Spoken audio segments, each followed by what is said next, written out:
What happens when a man built his entire career on the assumption that power only looks one way, and then comes face to face with the one person who just bought his world right out from under him? It started on a Tuesday morning in Charlotte, North Carolina, the kind of quiet, unremarkable Tuesday that most people forget before it even ends, except this one. Nobody who was in that branch that day ever forgot it, not the tellers, not the security guard, not the elderly couple sitting in the waiting area, and certainly not the man who thought he was about to make a routine decision that would protect the bank from what he called risk. The woman who walked through the glass doors of Caldwell First National Bank on Providence Road that morning was named Vivienne Cole, and she didn't look like trouble. She looked like someone who had somewhere important to be, later wearing a simple charcoal blazer, dark slacks, and a pair of pearl earrings, her natural hair twisted neatly back. She moved through the lobby quietly, confidently, not in a hurry, not nervous, just steady, the way people move when they've been inside 1,000 boardrooms and stopped needing to prove anything to anyone years ago. She was 43 years old, the daughter of a high school janitor and a church choir director from Gastonia, North Carolina. She had put herself through UNC Charlotte on loans and part-time jobs, graduated with honors, gone straight into finance, and spent the next 2 decades building something that most people only read about in business magazines. She had built her own investment firm from a rented office with second-hand furniture to a company managing over $2 billion in assets. She had been featured in Forbes. She had keynoted Wall Street conferences. She had sat across from CEOs who ran companies older than she was, and she had never once needed to raise her voice to be taken seriously. But none of that was written on her face when she walked into Caldwell First National that morning. She approached the counter, asked the teller politely if she could speak with someone about a large check she needed to deposit the teller. A young woman named Priya gave her a friendly nod and told her she could help with that, or if the amount was over a certain threshold, she might want to speak with the branch manager. Vivienne thanked her and said she'd like to speak with the manager, please. That was where it all began. The branch manager's name was Greg Harmon, 51 years old. 17 years with Caldwell First National, the last 6 of them spent as branch manager of this particular location on Providence Road. He was the kind of man who wore his title like armor, who remembered every regulation and procedure manual, and who had built his sense of authority on the belief that he knew the room. The moment he walked into it, he had a way of looking at people when they first came through that door, and deciding what category they belonged to before they ever opened their mouth. She had been at Caldwell for so long that he had stopped noticing the bank itself had been quietly struggling, had stopped noticing that the parent company had been in acquisition talks for months, had stopped noticing that leadership at the top level had shifted twice in the last year. When Priya knocked on his office door and told him a woman was here about a large deposit, he didn't look up from his screen. He told Priya to send her in. He adjusted his tie, straightened the nameplate on his desk, and assumed the posture he always assumed when someone came to him with money to deposit. Calm, professional, controlled. Vivienne stepped into his office and extended her hand. Greg Harmon shook it briefly without really looking at her, and gestured for her to sit. "How can I help you?" She said she had a check she'd like to deposit. He asked how large. She told him the number. He blinked, said it again in his head to make sure he'd heard right. Then he looked at her for the first time, really. Looked at her, and something shifted behind his eyes. It was the kind of shift that has nothing to do with numbers and everything to do with a story. Someone tells themselves in a split second a story built over years and assumptions, and a quiet, low hum of bias that most people wouldn't even call bias because to them it just feels like instinct, like caution, like doing their job. He reached into his desk and pulled out a form. "I'm going to need to ask you a few questions," he said, his tone flat and slightly formal. "For a check of this size, there's a verification process." Vivienne folded her hands on the table and nodded. Of course. He asked for her ID. She provided it. He asked for the source of the funds. She explained it clearly, a completed acquisition transaction. She asked if there was a problem with the documentation. He said he'd need to have the check reviewed by the compliance team. She asked how long that would take. He said it could be several business days. She paused. "Several days, yes," he said, tapping his pen on the desk. "For a check of this amount, it's standard procedure." Vivienne watched him for a moment, the way she'd learned to watch rooms and people when the words being said and the words being meant were 2 entirely different things. She asked him calmly whether all checks of this amount went through that process or just some of them. He told her all of them. She asked him to show her the policy in writing. He stiffened barely perceptibly, but she caught it. He said, it wasn't standard practice to show clients the internal policy documentation, and he nodded once. Then she asked if she could speak with his supervisor. He told her he was the branch manager. She told him she understood that and asked again whether there was someone above him she could speak with. Something crossed his face. Then not quite irritation, but close to it, that particular tightening around the jaw that comes when someone is used to being the final word in the room and suddenly finds that the person across from them is not impressed. He told her she could contact the regional office if she had concerns. Vivienne reached into her bag, pulled out a business card, set it on the desk face up, and stood. She thanked him for his time. He glanced at the card, didn't pick it up, watched her walk out of his office with that same quiet, steady stride she'd come in with. Then he turned back to his screen and made a note in the system flagged for further review. Possible fraudulent instrument, he typed, and just like that, he was done thinking about it. He had no idea what was about to happen. What Greg Harmon didn't know and wouldn't know until 2 days later, when an urgent meeting was called by the regional director, was that Vivienne Cole had not walked into Caldwell First National Bank that morning simply to make a deposit. She had walked into her bank 6 weeks earlier.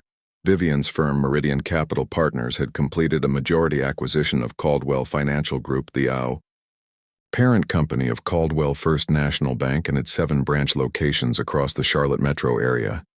It was a deal that had been in negotiation for almost a year, announced quietly in financial trade publications, and making a brief appearance in the Charlotte Observer's business section before disappearing beneath the usual noise of the news cycle. It wasn't the kind of story that most people followed unless they were the kind of people who read SEC filings the way others read the morning paper. Greg Harmon was not that kind of person. Vivienne had come into the branch that morning not to announce herself, not to inspect, not to make a scene. She had come in as a private individual wanting to conduct a simple transaction. She had done it the same way she had always moved through the world, without announcement, without performance, just direct and clear. But when a man sitting behind a nameplate decided in less than 60 seconds that her check needed to be flagged, and her request needed to be delayed, and her question about policy didn't deserve a real answer, she made a decision, not an angry decision, not a revenge decision, just a quiet, clear, professional one. She was going to let it play out exactly the way it was supposed to play out, only this time she was the one holding the board. The call came on a Thursday morning. Harmon was in his office reviewing loan applications when his assistant knocked and told him that Regional Director Patricia Voss was on the line, and she sounded like it was important. He picked up feeling slightly uneasy but not alarmed. Patricia was thorough, sometimes intense, but she usually called for straightforward reasons. This time the first thing she said was, "Greg, I need you to walk me through what happened Tuesday with a client named Vivienne Cole." That was the moment the first cold thread of something he couldn't quite name yet began to move through his chest. He told Patricia what he remembered, told her it was a large check, that he'd followed standard procedure, that he'd flagged it for compliance review. Patricia was quiet for a second longer than she should have been. Then she said, "Greg, do you know who Vivienne Cole is?" He said he did not. There was another pause. Then Patricia said, "You declined to process a check for the majority owner of this bank." The silence that followed was the loudest thing Greg Harmon had heard in 17 years. He opened his mouth, closed it again. "Ms. Cole." He started, not realizing his voice had dropped. "About half a register acquired controlling interest in Caldwell Financial Group 6 weeks ago." Patricia said, her tone careful but tight. "Meridian Capital Partners, the investment firm she founded, she's our majority shareholder." Greggy sat very still. "The system flag," he said quietly. "Yes," she said, "we saw it. She asked me to call you herself." He pressed his eyes closed for just a second. "She didn't have to do that, Patricia," he started. "I mean, she could have." "She didn't?" Patricia said, "She told me she wanted this handled through proper channels. She wants to speak with you in person tomorrow morning, 10 o'clock. She'll be coming in with her executive team." Greg Harmon set the phone down after they hung up and sat in his office for a long time. He replayed Tuesday in his head, frame by frame, the way he hadn't really looked at her when she walked in, the way he'd reached for that form before she'd barely finished explaining, the way he'd said several business days like it was a perfectly ordinary thing to say, when deep down some part of him that he didn't want to examine too closely had already decided something before the conversation had even started. He told himself it was about the check. It was about procedure. It was about the amount. But when he tried to remember whether he'd ever made a client come back 3 times and flagged their deposit as a possible fraudulent instrument when a man in a comparable suit had walked in with comparable paperwork, he couldn't quite bring himself to finish the thought. The next morning came fast. Vivienne arrived at exactly 10 o'clock with 2 members of her executive team, a lawyer and a woman named Diane Okafor, who served as head of operations at Meridian Capital Partners. They walked through the front doors of Caldwell First National, and this time Priya at the counter knew exactly who she was and stood up a little straighter without meaning to. Greg was waiting in the conference room, the one usually used for business loan consultations, the one with the long oak table and the dusty silk plant in the corner. He'd arrived early, which was unlike him. Sat down, stood up, straightened his tie, sat down again when Vivienne walked in. She was wearing the same kind of understated professional clothes she'd worn Tuesday, different colors, same energy. She set her bag down, pulled out a leather portfolio, and looked at him with an expression that was not cold and was not warm. It was simply clear. "Thank you for making time for this," she said. He started to speak, told her he wanted to begin by apologizing that his actions on Tuesday had not reflected the level of service he expected from his team or from himself. She let him finish. Then she said, "I appreciate that, Greg. Can I call you Greg?" He nodded, and she continued. "I want to understand what happened, not as a shareholder, not yet, but as a person who walked into this branch and made a simple request." He didn't have a clean answer, and they both knew it. They talked about the amount, he talked about protocol. She asked him the same question she'd asked on Tuesday, whether every check of that amount went through, the same delay or just some of them. And when he couldn't give her a straight answer, the way he hadn't been able to give her one, then the room understood what the room needed to understand. Diane Okafor was typing notes quietly on a tablet. The lawyer hadn't said a word. Vivienne leaned forward slightly, her hands folded on the table. "I grew up in Gastonia," she said, her voice, even her tone, the kind that has nothing to prove. "I am the daughter of a man who cleaned floors in a building full of people, who never once thought to learn his name. I have spent my entire adult life working inside systems that were not built for me by people who did not expect me to be there, and I have never once asked for a seat. I didn't earn." She paused. "I earned this one," she said. Greg Harmon looked at her and nodded slowly. Not the obligatory nod of someone trapped in a meeting, but the smaller, quieter nod of a man who had just heard something he would be turning over for a long time. The day after the meeting, Patricia Voss issued a bank-wide memoir. It was not angry. It was not punitive in the legal sense. It was simply directed, outlined new required training for all branch managers on implicit bias and equitable service standards. It introduced a policy requiring that any service delay or flag of a financial instrument over a certain amount be reviewed by 2 people, not 1, and documented with specific written reasoning. It required that customers who experienced service inconsistencies be offered a direct line to regional leadership, not a vague suggestion to contact a regional office at some undetermined future date. It also noted that effective immediately, Caldwell First National would be undergoing a broader operational review led by Meridian Capital Partners. Greg Harmon was not fired, not that morning, but he was reassigned pending review to a non-management position.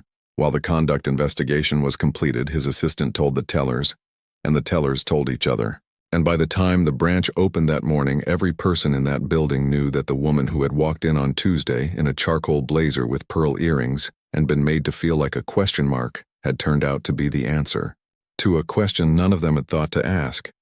2 weeks later, Vivienne came back to the branch. She didn't come with her legal team. She didn't come with Diane. She came alone.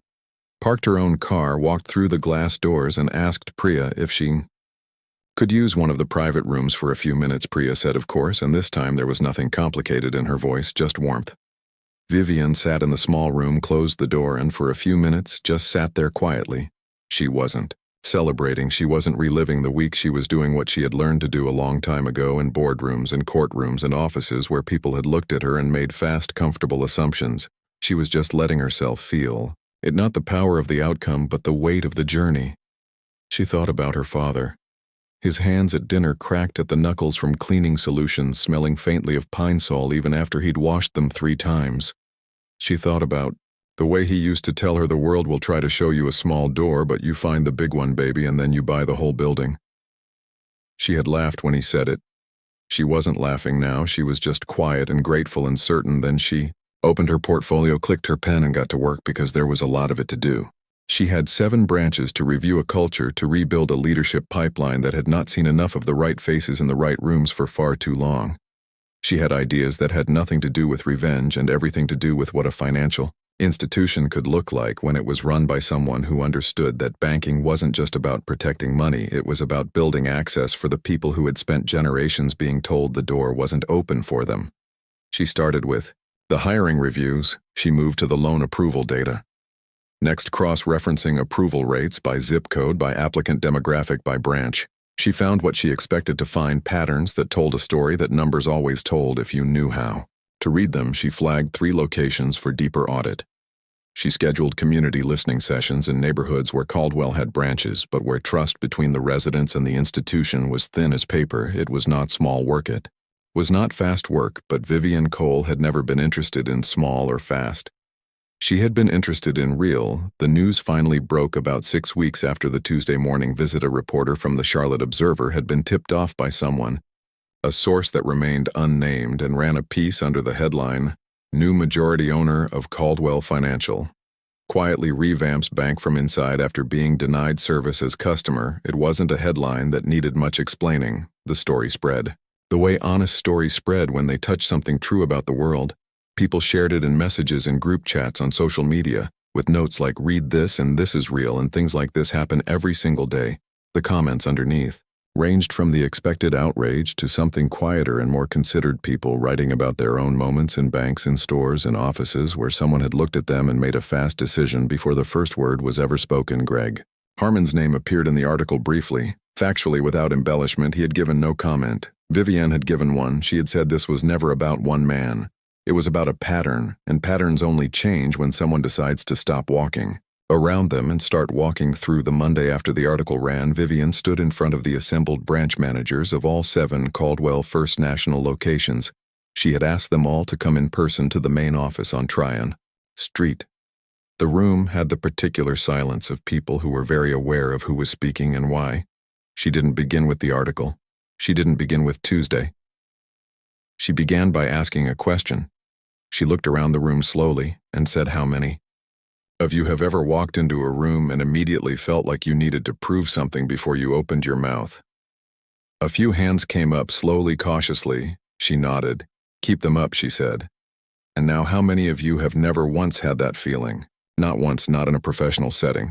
Not when you walked into a meeting or asked for help or tried to make a transaction." The hands dropped. The room got quieter. "That's the gap," she said, "the space between those two experiences. That's what I'm asking all of you to close, not because of a headline, not because of a lawsuit, but because it is the right thing to do and because this institution is going to be known for doing it."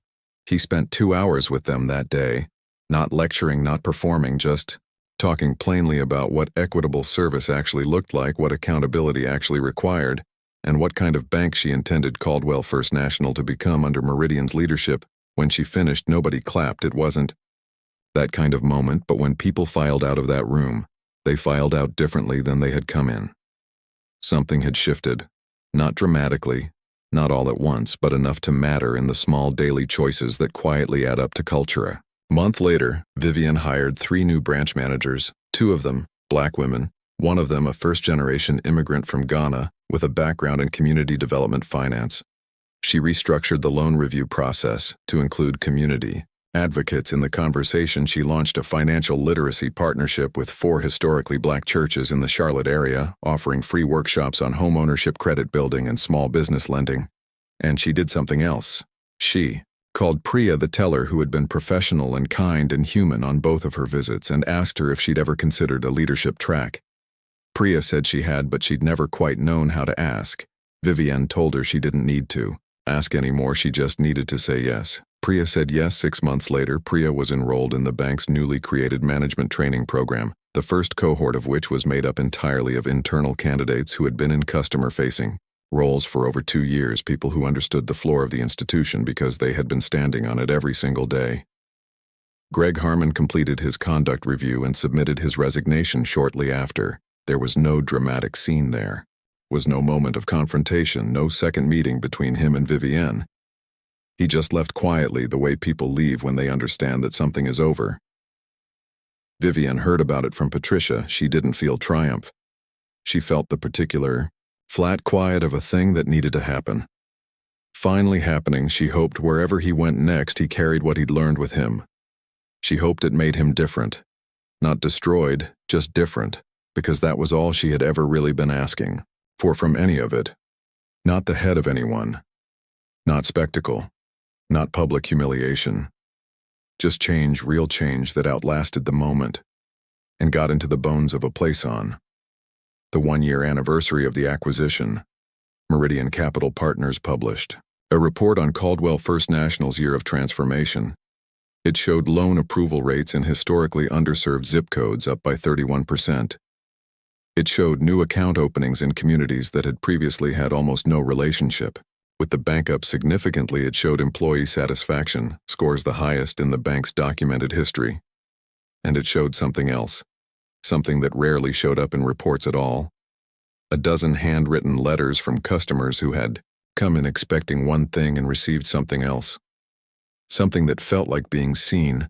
One of those letters was from an elderly man from East Charlotte who had been trying to get a small business loan for 3 years before one of Caldwell's new loan officers sat down with him, spent 90 minutes going through his application, helped him understand exactly what was needed, and approved his loan for a small catering business he planned to run with his granddaughter.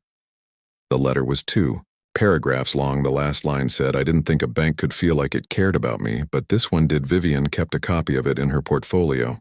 Not to show anyone, just to remember. Because that was the whole point, wasn't it? That's what it had always been about. Not the check.